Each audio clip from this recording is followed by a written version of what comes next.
ಅಭ್ರಮಂ ಭಂಗರಹಿತಂ ಅಜಡಂ ವಿಮಲಂ ಸದಾ ಆನಂದತೀರ್ಥಮತುಲಂ ಭಜೆ ತಾಪತ್ರಯಾಪಹಂ ತಪೋ ವಿದ್ಯಾ ವಿರಕ್ತ್ಯಾದಿ ಸದ್ಗುಣೌಘಾಕರಾನಹಂ ವಾದಿರಾಜಗುರೂನ್ ವಂದೇ ಹಯಗ್ರೀವ ಪದಾಶ್ರಯಾನ್ ಪೂಜ್ಯಾಯ ರಾಘವೇಂದ್ರಾಯ ಸತ್ಯಧರ್ಮರತಾಯ ಚ ಭಜತಾಂ ಕಲ್ಪವೃಕ್ಷಾಯ ನಮತಾಂ ಕಾಮಧೇನವೇ.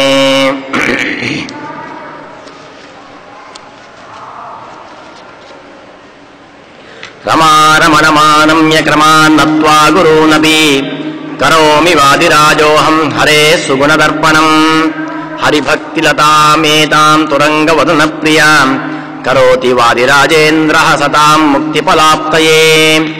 ಕರ್ಮಣಾ ವರ್ಧತೆ ಯೋ ನ ಕನೀಯಾಂಶ ಕರ್ಮಣಾ ನಿರನಿಷ್ಠಃ ಸನಃಪಾತು ನಿರವದ್ಯೋ ಹಯಾನನಃ. ಆಖರ್ವ ಸರ್ವದುರ್ವಾದಿ ಗರ್ವ ನಿರ್ವಾಪಣೋ ಹರಿಃ ಕುರ್ವೀತೋರ್ವೀಂ ಶ್ರಿಯಂ ಶರ್ವ ಪೂರ್ವ ಗೀರ್ವಾರಾನ್ಮಮ. ರಾಜರು ಅಪೌರುಷೇಯವಾಗಿರತಕ್ಕಂತಹ ವೇದವಾಣಿಯ ಮುಖಾಂತರವಾಗಿ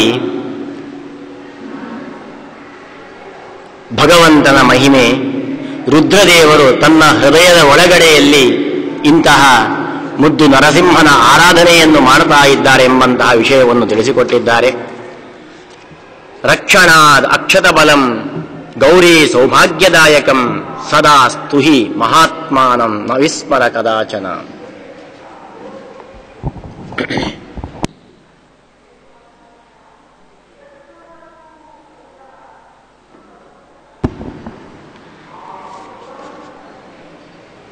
ವೇದ ಪುರುಷ ಆಜ್ಞೆಯನ್ನು ಮಾಡ್ತಾ ಇದ್ದಾನೆ. ಇಲ್ಲಿ ಈ ಒಂದು ಶ್ಲೋಕದಿಂದ ರಾಜರು ನಮಗೆ ಎರಡು ವಿಧವಾಗಿರತಕ್ಕಂತಹ ವಿಷಯವನ್ನು ತಿಳಿಸಿಕೊಡ್ತಾ ಇದ್ದಾರೆ. ಸ್ತುಹಿಶ್ರುತಂ ಗರ್ತ ಸದಂ ಯುವಾನಂ ಎಂಬಂತಹ ವೇದ ಮಂತ್ರ ನರಸಿಂಹದೇವರನ್ನು ರುದ್ರದೇವರು ತನ್ನ ಹೃದಯ ಗುಹೆಯಲ್ಲಿ ಇಟ್ಟುಕೊಂಡು ಪೂಜೆಯನ್ನು ಮಾಡ್ತಾ ಇದ್ದಾನೆ, ಧ್ಯಾನವನ್ನು ಮಾಡ್ತಾ ಇದ್ದಾನೆ ಅಂತ ಹೇಳಿದೆ. ಯಾಕೆ ರುದ್ರ ಅಂತಹ ಧ್ಯಾನವನ್ನು ಮಾಡ್ತಾ ಇದ್ದಾನೆ? ಅವನು ಮಾಡಿದಂತಹ ಆ ಧ್ಯಾನದಿಂದ ಏನು ಫಲ ಸಿಕ್ಕಿತು? ಅದರಿಂದ ನಾವು ಇಂತಹ ರುದ್ರನ ಆರಾಧನೆ ಮಾಡು ನಮಗೆ ಯಾವ ಫಲ ಸಿಗ್ತದೆ ಎಂಬಂತಹ ವಿಷಯವನ್ನು ಈ ಒಂದು ಶ್ಲೋಕದಲ್ಲಿ ರಾಜರು ಹೇಳ್ತಿದ್ದಾರೆ. ರಕ್ಷಣಾದ್ ಅಕ್ಷತ ಬಲಂ ಗೌರಿ ಸೌಭಾಗ್ಯದಾಯಕಂ ಸದಾ ಸ್ತುಹಿ ಮಹಾತ್ಮಾನಂ ನ ವಿಸ್ಮರ ಕದಾಚನ. ವೇದ ಪುರುಷನ ವಾಣಿ, ಹೇ ರುದ್ರ, ಸದಾಕಾಲ ಸ್ತೋತ್ರವನ್ನು ಮಾಡು. ಯಾರನ್ನು? ಮಹಾತ್ಮಾನಂ, ವಿಶಿಷ್ಟವಾದ ಆತ್ಮನಾದಂತಹ ಭಗವಂತನನ್ನು ಸ್ತೋತ್ರ ಮಾಡು. ನ ವಿಸ್ಮರ ಕದಾಚನ, ಆ ನರಸಿಂಹನನ್ನು ಯಾವತ್ತೂ ಮರೆಯಬೇಡ. ಯಾಕೆ? ರಕ್ಷಣಾದ ಅಕ್ಷತ ಬಲಂ, ತನ್ನಲ್ಲಿರತಕ್ಕಂಥ ವಿಶಿಷ್ಟವಾದ ಬಲದಿಂದ ನಿನ್ನನ್ನು ರಕ್ಷಣೆ ಮಾಡಿದ್ದಾನೆ. ಈ ರಕ್ಷಣೆಯಿಂದ ಗೌರಿ ಸೌಭಾಗ್ಯದಾಯಕಂ, ನಿನ್ನ ಮಡದಿಯಾದಂತಹ ಗೌರೀದೇವಿಗೆ ದೀರ್ಘವಾಗಿರತಕ್ಕಂತಹ ಸೌಭಾಗ್ಯವನ್ನು ಕೊಟ್ಟಿದ್ದಾನೆ ನರಸಿಂಹ. ರುದ್ರದೇವರು ನರಸಿಂಹನ ಧ್ಯಾನದಿಂದ ಈ ಒಂದು ಅನುಗ್ರಹ ಪಡೆದಿದ್ದಾರೆ ಎಂಬಂತಹ ಕಥೆಯನ್ನು ರಾಜರು ಸೂಚನೆ ಮಾಡಿಕೊಟ್ಟಿದ್ದಾರೆ. ಏನು ಅನುಗ್ರಹ ಅಂದರೆ ಒಂದು ಸಣ್ಣ ಕಥೆ ಬರ್ತದೆ ಪುರಾಣದಲ್ಲಿ. ಒಮ್ಮೆ ರುದ್ರದೇವರು ಗೌರಿಯೊಂದಿಗೆ ಕೂತಿರಬೇಕಾದರೆ ಯೋಗಿನಿ ಅಂತ ಒಂದು ವಿಶಿಷ್ಟವಾದ ಒಂದು ಶಕ್ತಿ ಅಂತೆ, ಅದು ಎಲ್ಲವನ್ನು ನುಂಗುವಂಥ ಶಕ್ತಿ ಉಳ್ಳಂತಹ ಒಂದು ಭೂತ ಅಂತೆ. ಅಂತಹ ಯೋಗಿನಿ ಎಂಬತಕ್ಕಂಥ ಒಂದು ಭೂತ ಅದು ರುದ್ರನನ್ನು ನುಂಗಲಿಕ್ಕೆ ಬಂತಂತೆ.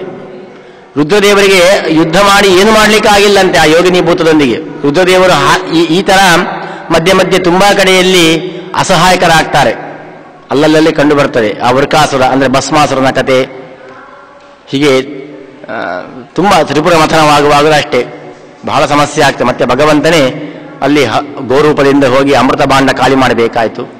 ಹೀಗೆ ತುಂಬಾ ಕಡೆಯಲ್ಲಿ ರುದ್ರದೇವರು ಸ್ತಬ್ಧರಾಗಿ ಬಿಡ್ತಾರೆ. ಏನು ಮಾಡೋದು ಗೊತ್ತಾಗುವುದಿಲ್ಲ ಅವರಿಗೆ, ಹೊರಟು ಬಿಡ್ತಾರೆ, ಮತ್ತೇನು ಮಾಡೋದು ಗೊತ್ತಾಗುವುದಿಲ್ಲ. ಆ ಥರದ ಪ್ರಸಂಗಗಳು ಇದೆ.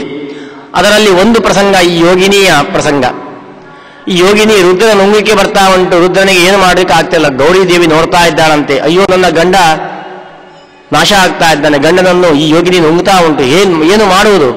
ಕೊನೆಗೆ ಗಂಡನ ಆರಾಧ್ಯ ದೈವವಾಗಿರತಕ್ಕಂತಹ ನರಸಿಂಹನ ಧ್ಯಾನವನ್ನು ಇಬ್ಬರೂ ಮಾಡ್ತಾರಂತೆ.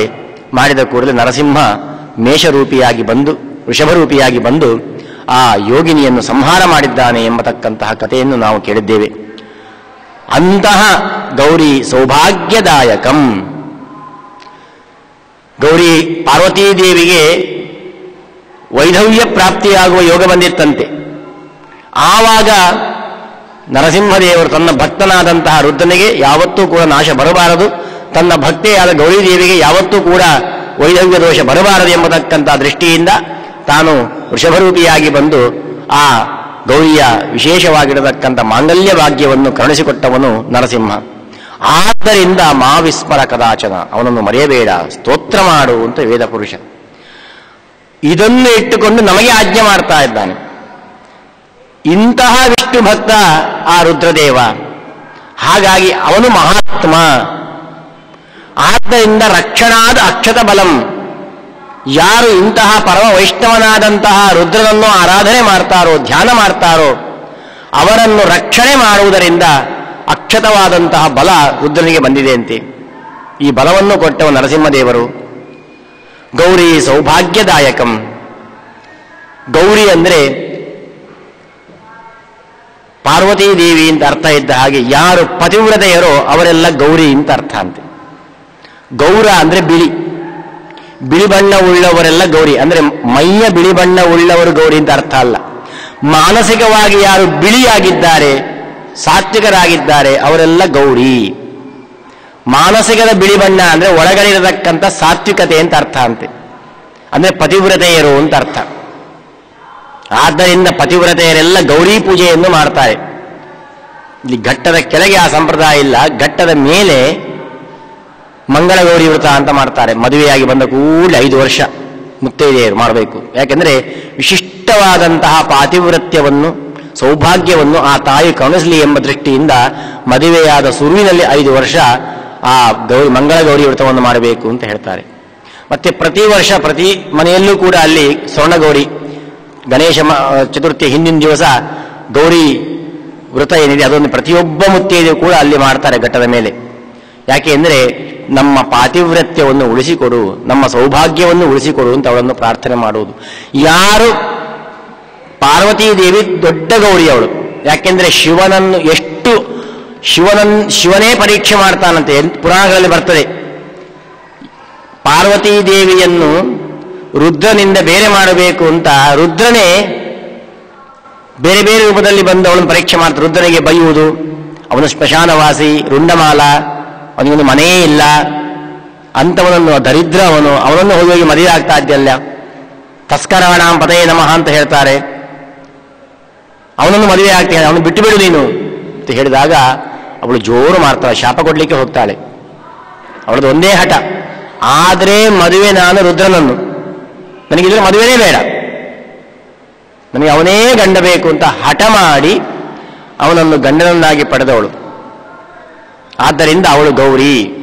ರುದ್ರನನ್ನು ಬಿಟ್ಟು ಅನ್ಯರನ್ನು ಯಾವತ್ತೂ ಚಿಂತೆ ಮಾಡಿದವಳಲ್ಲ. ಆದ್ದರಿಂದ ಅವಳು ಗೌರಿ.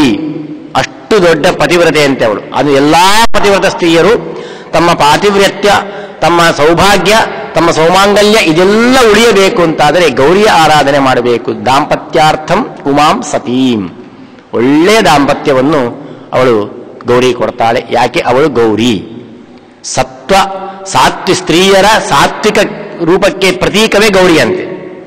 ಅದಕ್ಕೆ ಅವರಿಗೆ ಗೌರಿನ ಹೆಸರು ಬಂದದ್ದು. ಆದ್ದರಿಂದ ಎಷ್ಟು ನೀವು ಗೌರಿಯ ಉಪಾಸನೆ ಮಾಡ್ತೀರೋ ಸ್ತ್ರೀಯರು, ಅಷ್ಟು ನೀವು ಗೌರವಾಗ್ತೀರಿ. ಅಂದ್ರೆ ಬಿಳಿಯ ಬಣ್ಣ ಅಂದ್ರೆ ಒಳ್ಳೆಯ ಸಾತ್ವಿಕರಾಗ್ತೀರಿ. ನೀವು ಪರಮ ಸಾತ್ವಿಕ ಸ್ತ್ರೀಮಣಿಗಳು ನೀವು ಆಗಬೇಕು, ಪತಿವ್ರತೆ ಆಗಬೇಕು ಅಂತಾದರೆ ಗೌರಿಯ ಉಪಾಸನೆ ಮಾಡಿ ಅಂತ. ಆದರೆ ಗೌರಿ ಸೌಭಾಗ್ಯದ, ಯಾರು ಪತಿವ್ರತ ಸ್ತ್ರೀಯರಿದ್ದಾರೋ ಅವರಿಗೆಲ್ಲ ಸೌಭಾಗ್ಯವನ್ನು ಕೊಡತಕ್ಕಂಥವನು ರುದ್ರದೇವರಂತೆ. ಆದ್ದರಿಂದ ಗೌರಿ ರುದ್ರರ ಆರಾಧನೆ ಮಾಡಿದರೆ ಎಲ್ಲರಿಗೂ ಕೂಡ ಪಾತಿವ್ರತ್ಯ ಅಂದ್ರೆ ಸೌಭಾಗ್ಯನೇನರ್ಥ, ಅವರಿಗೂ ಒಳ್ಳೆಯ ಆರೋಗ್ಯ, ಅವರ ಗಂಡನಿಗೂ ಒಳ್ಳೆಯ ಆರೋಗ್ಯ ಕೊಡ್ತಾರಂತೆ ಗೌರಿ ರುದ್ರರು. ಆದ್ದರಿಂದ ಅಂತಹ ರುದ್ರನಿಗೆ ಅಂತಹ ಶಕ್ತಿ ಉಂಟು. ಗೌರಿ ಸೌಭಾಗ್ಯದಾಯಕಂ ಸದಾಸ್ತು ಹಿ ಮಹಾತ್ಮಾನಂ ನವಿಸ್ಮರ ಕದಾಚ. ಅಂತಹ ಮಹಾತ್ಮನಾದಂತಹ ರುದ್ರದೇವನನ್ನು ಸದಾ ಕಾಲ ಸ್ಮರಣೆ ಮಾಡು, ಯಾವತ್ತೂ ಮರೆಯಬೇಡ. ಜರಾಸಂಧ ಹೇಳ್ತಿದ್ದಂತೆ, ನಾನು ಸತ್ರೂ ಕೂಡ ಗಂಗೆಯಲ್ಲಿ ಮುಳುಗುವುದಿಲ್ಲ. ಯಾಕೆ? ಗಂಗಾ ವಿಷ್ಣುವಿನ ಪಾದದಿಂದ ಉದಿಸಿ ಬಂದವಳು. ಅವ ಪರಮ ಶೈವ, ಅವನು ವಿಷ್ಣು ಅಷ್ಟು ದ್ವೇಷ ಮಾಡ್ತಾ ಇದ್ದ. ಇನ್ನು ಕೆಲವರದ್ದು ಉಂಟು, ಆನೆ ಓಡಿಸಿಕೊಂಡು ಬಂದರೂ ಕೂಡ ನಾನು ಶಿವಮಂದಿರಕ್ಕೆ ಹೋಗುವುದಿಲ್ಲ, ಶಿವನ ದರ್ಶನ ಮಾಡುವುದಿಲ್ಲ, ರುದ್ರನ ನಾನು ನೆನಪೇ ಮಾಡಿಕೊಳ್ಳುವುದಿಲ್ಲ. ಈ ಥರ ಮಾಡಬೇಡಿ. ನಾವು ವಿಸ್ಮರ ಕದಾಚ, ರುದ್ರದೇವರ ನೆನಪು ಹೋಗಿಬಿಟ್ರೆ ಭಗವಂತನ ನೆನಪು ಹೋದ ಹಾಗೆ. ನಿಮಗೆ ಭಗವಂತ ನೆನಪು ಬೇಕು, ಭಗವಂತನ ಅನುಗ್ರಹ ಬೇಕು. ರುದ್ರದೇವರನ್ನು ನೀವು ಸದಾ ಕಾಲ ಮನಸ್ಸಿಗೆ ಇಟ್ಟುಕೊಳ್ಳಿ, ಧ್ಯಾನ ಮಾಡಿ. ನೀವು ಆವಾಗ ಭಗವಂತನ ಅನುಗ್ರಹವಾಗ್ತದೆ. ಆದ್ದರಿಂದ ನ ವಿಸ್ಮರ ಕದಾಚನ ಅಂತ ಹೀಗೆ ಆ ಒಂದು ವೇದದ ಒಂದು ವಾಂಗ್ಮಯದ ಒಂದು ವಿಶೇಷತೆಯಿಂದ ನಮಗೆಲ್ಲ ಆಜ್ಞೆಯನ್ನು ಮಾಡ್ತಾ ಇದ್ದಾನೆ ವೇದಪುರುಷ. ಇಲ್ಲೊಂದು ವಿಶಿಷ್ಟವಾಗಿರತಕ್ಕಂತಹ ಮಾತನ್ನು ರಾಜರು ಹೇಳ್ತಾರೆ. ಯೋ ಅಹಂ ಹರೇಃ ಸ್ತುತಿಕೃತಂ ತ್ವಾಂ ವೈಷ್ಣವ ದುರಂಧರಂ ಸ್ತುವಾನಃ ಅಸ್ಮಿ ಅಸ್ಮದ್ ಅಸ್ಮತ್ತಃ ಯೋ ಅನ್ಯಃ ತಂ ನಿವಪಂತು ತೇ.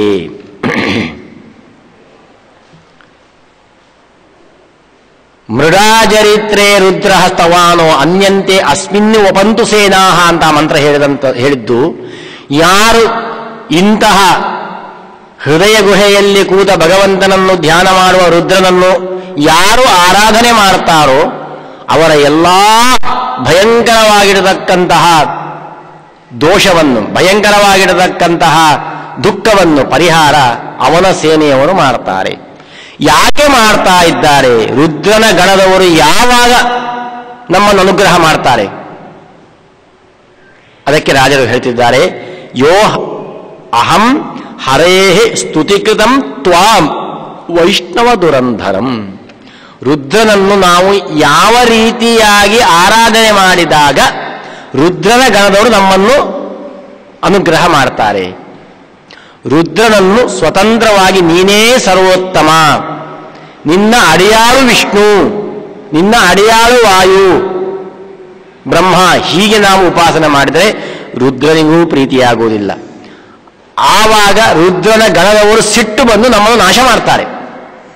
ಹಾಗಾಗಿ ನಮಗೆ ಶ್ರೇಯಸ್ಸಾಗಬೇಕಾದ್ರೆ ಮೊದಲು ನಾವು ಮಾಡಬೇಕಾಗಿರತಕ್ಕಂಥದ್ದು ರುದ್ರದೇವರನ್ನು ನೀನು ಪರಮ ವೈಷ್ಣವ ಅಂತ ಆರಾಧನೆ ಮಾಡಬೇಕಂತೆ. ಪರಮ ವೈಷ್ಣವ ರುದ್ರದೇವರು ಪರಮ ವೈಷ್ಣವ.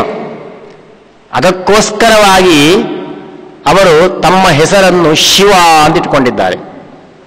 ಯಾಕೆ ಶಿವ ಅಂತಿಟ್ಕೊಂಡಿದ್ದಾರೆ? ಅವರು ಪರಮ ವೈಷ್ಣವರಾದ್ದರಿಂದ. ಯಾಕೆಂದರೆ ವೈಷ್ಣವತ್ವದ ದೀಕ್ಷೆಯಲ್ಲಿ ಪಂಚ ಉಂಟು, 5 ಮುದ್ರೆ,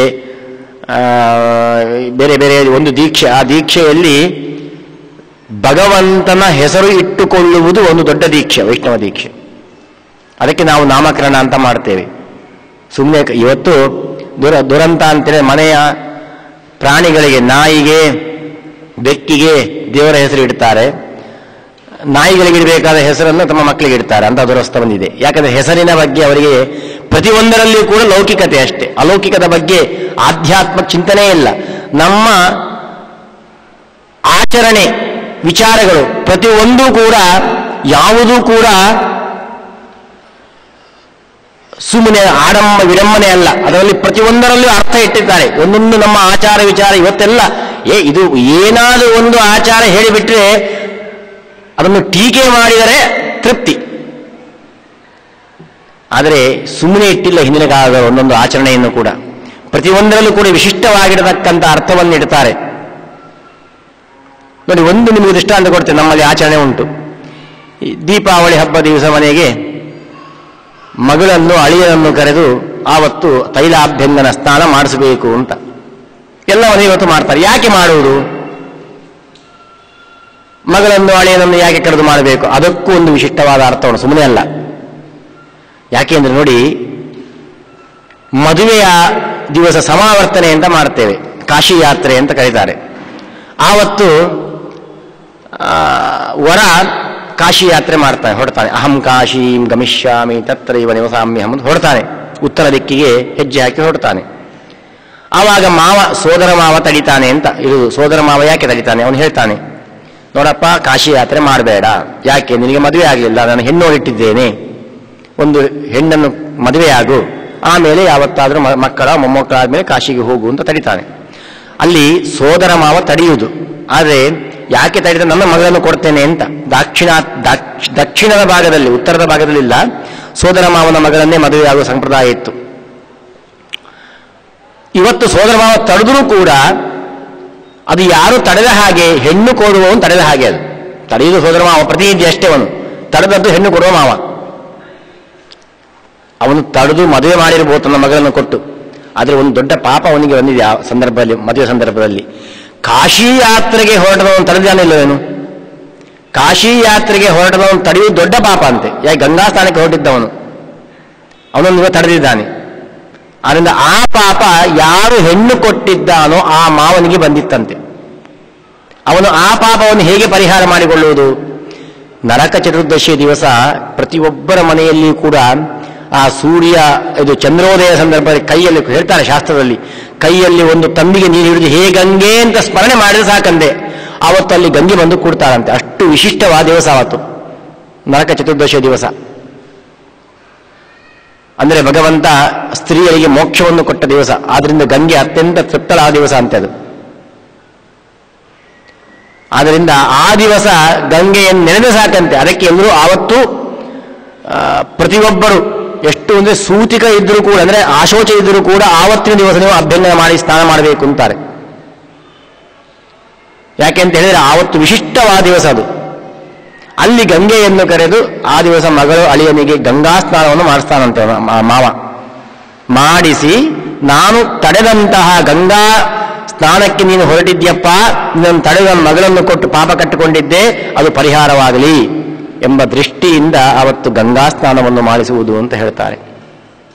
ಇದು ಆಚಾರ, ಸುಮ್ಮನೆ ಅಲ್ಲ. ಮದುವೆಯಾಗಿ ಹೊಸದಾಗಿ ಬಂದಂಥ ಹೆಣ್ಣಿನ ಕೈಯಲ್ಲಿ, ಹೆಣ್ಣಿನ ಕಾಲಿನಿಂದ ಆ ಮನೆಯನ್ನು ಹೊಸದು ದಾಟುವಾಗ ಒಂದು ಸೇರಿಟ್ಟು ಅಕ್ಕಿಯನ್ನು ಓದಿ ಅಂತ ಹೇಳ್ತಾರೆ. ಯಾಕೆ? ಅಯ್ಯೋ, ಕಾಲಿಂದ ಓದಿಯುವುದು ಅಕ್ಕಿಯನ್ನು, ಲಕ್ಷ್ಮೀದೇವಿಯನ್ನು. ಅದಕ್ಕೂ ಒಂದು ಬ್ರಹ್ಮಾಂಡ ಪುರಾಣದ ಒಂದು ಚಿಂತನೆ ಹೇಳ್ತಾರೆ. ಅದಕ್ಕೊಂದು ಅರ್ಥ ಉಂಟು. ಸ್ತ್ರೀಯ ದೇಹದಲ್ಲಿ ಅಷ್ಟಲಕ್ಷ್ಮಿಯ ಚಿಂತನೆ ಮಾಡಬೇಕಂತೆ.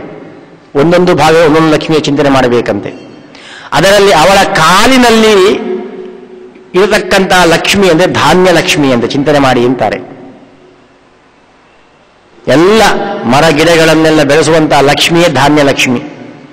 ಅಲ್ಲೂ ಒಂದು ಕಾರಣ ಹೇಳ್ತಾರೆ ಬ್ರಹ್ಮಪುರಾಣದಲ್ಲಿ. ಇದಕ್ಕೂ ಒಂದು ನೋಡಿ, ಅಶ್ವತ್ಥ ವೃಕ್ಷವನ್ನು ನೀವು ನಟ್ಟ ಮೇಲೆ ಆ ವೃಕ್ಷ ಚಿಗುರಲಿಲ್ಲ ಅಂತಾದರೆ ಎಷ್ಟು ನೀರು ಹಾಕಿ ಚಿಗುರ್ತಾ ಇಲ್ಲ ಅಶ್ವತ್ಥ ವೃಕ್ಷ.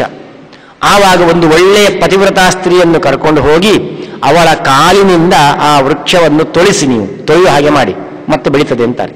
ಯಾಕೆ? ಧಾನ್ಯ ಲಕ್ಷ್ಮಿ ಇದ್ದಾರೆ ಅವಳ ಕಾಲಲ್ಲಿ ಅಂತ, ಮುತ್ತೈದೆಯ ಕಾಲಲ್ಲಿ.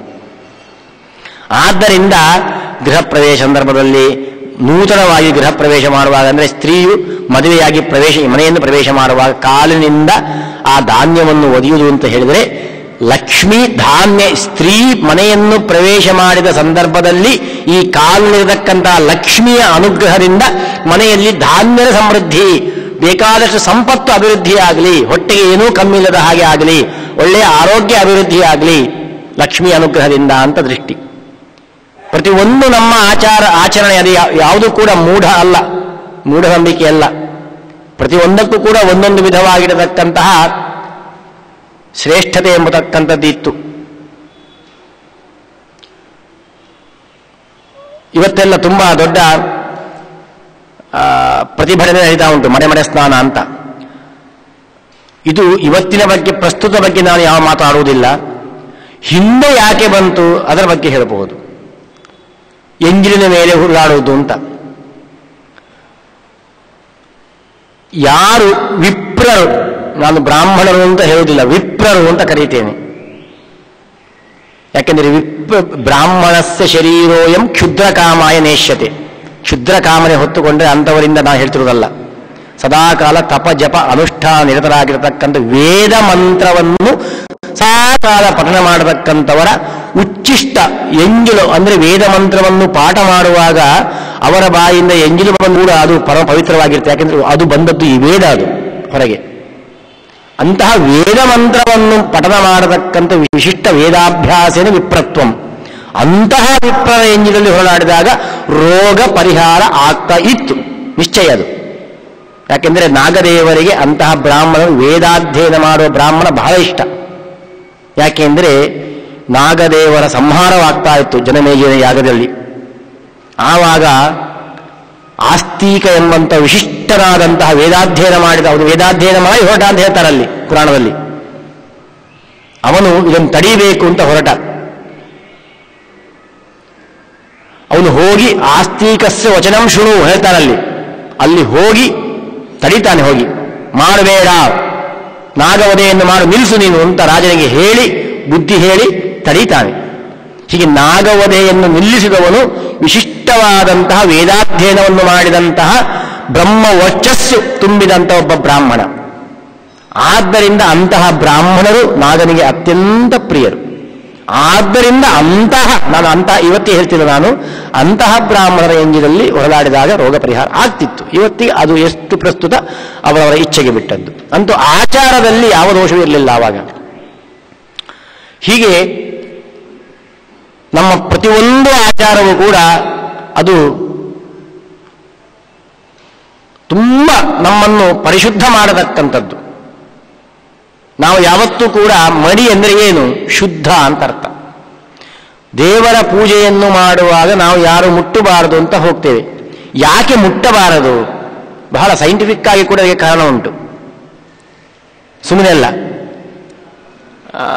ಯಾಕೆ ಮುಟ್ಟಬಾರದು ಅಂತ ಹೇಳಿದರೆ, ನಮ್ಮ ದೇಹದಿಂದ ಒಂದು ಎನರ್ಜಿ ಹೊರಗೆ ಬರ್ತಾ ಇರ್ತದಂತೆ.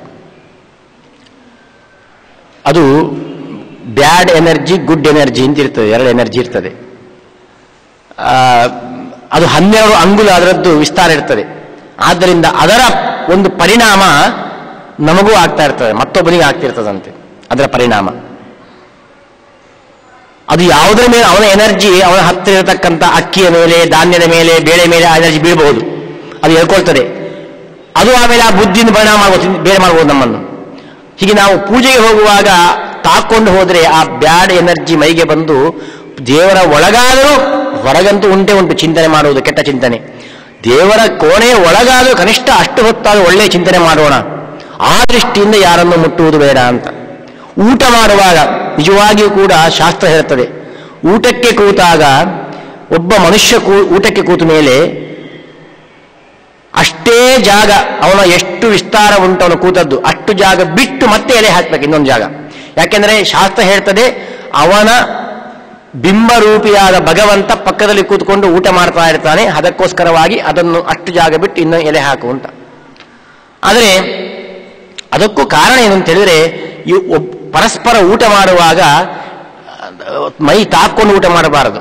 ಯಾಕೆಂದ್ರೆ ಅವರವರ ಮೈಯ ಎನರ್ಜಿ ನಮಗೆ ತಾಗಿದ್ರೆ ಅದರಿಂದ ನಮ್ಮ ಬುದ್ಧಿ ಹಾಳಾಗ್ತದೆ ಅಂತ, ಮುಖ್ಯವಾಗಿ ಬುದ್ಧಿ ಹಾಳಾಗ್ತದೆ ಅಂತ. ನೋಡಿ, ಸೂಚಿಕದ ಮನೆಗೆ ಹೋಗಬೇಡಿ ಅಂದ್ರೆ, ಈ ಮೃತಾಶೋಚ ಇದ್ದವರ ಮನೆಗೆ ಹೋಗಬೇಡಿ, ಅವರನ್ನು ಮುಟ್ಟಬೇಡಿ, ಸ್ಪರ್ಶ ಮಾಡಬೇಡಿ ಹೇಳ್ತಾರೆ. ಯಾಕೆ? ಹೋದ ಸ್ನಾನ ಮಾಡಿ ಅಂತ ಹೇಳ್ತಾರೆ. ಯಾಕೆ? ಇದೇ ಮುಖ್ಯ ದೃಷ್ಟಿ ಇದೆ. ಇನ್ನೊಂದು ಬೇರೆ ಎಪ್ಪೋ ದಾಸ ಪುನಾತುನಃ ಅಂತ ಪವಮಾನ ಹೇಳ್ತಾ ಉಂಟು, ಪ್ರಶ್ನೆ ಬೇರೆ. ಮುಖ್ಯ ದೃಷ್ಟಿ ಇದು. ಏನಂತ ಹೇಳಿದ್ರೆ, ಆ ಸತ್ತವರಲ್ಲಿ ಮುಖ್ಯವಾಗಿ ಕರ್ತೃ, ಸತ್ತವನ ಮನೆಯಲ್ಲಿ ಕ್ರಿಯೆ ಮಾಡುವಂತಹ ಕರ್ತೃ, ಅವನಿಗೆ ತುಂಬ ದುಃಖ ಇರ್ತದೆ. ತುಂಬ ದುಃಖವಿದೆ, ವಿಯೋಗದ ದುಃಖ, ಬಿಟ್ಟು ಹೋದಲ್ಲ ಅಂತ. ಆ ವಿಯೋಗದ ದುಃಖದ ಎನರ್ಜಿ ನಮಗೂ ತಾಗ್ತದೆ. ಅಂದ್ರೆ ಅದು ಬ್ಯಾಡ್ ಎನರ್ಜಿ ಅಂತ ಕರೀತಾರೆ, ದುಃಖದ ಎನರ್ಜಿ. ಅದು ನಮಗೆ ತಾಗಿ ಅದರ ಪರಿಣಾಮ ನಮಗೆ ಆಗಬಾರದು.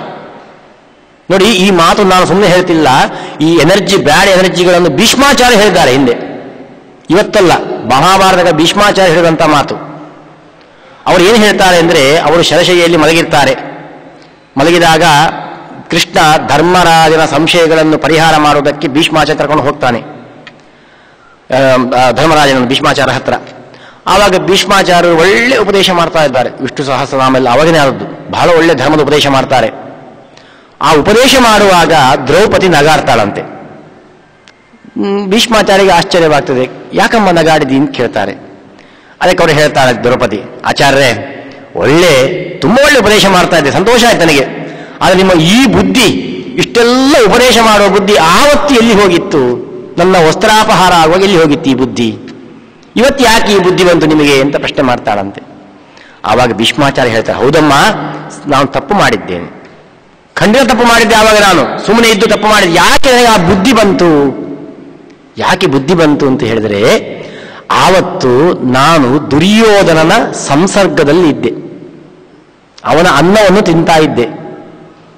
ಅದು ದುರ್ಯೋಧನನ ಬುದ್ಧಿ ಆ ಅನ್ನಕ್ಕೆ ತುಂಬಿತ್ತು, ಅವನ ಕೆಟ್ಟ ಬುದ್ಧಿ ಅವನ ಅನ್ನಕ್ಕೆ ತುಂಬಿತ್ತು.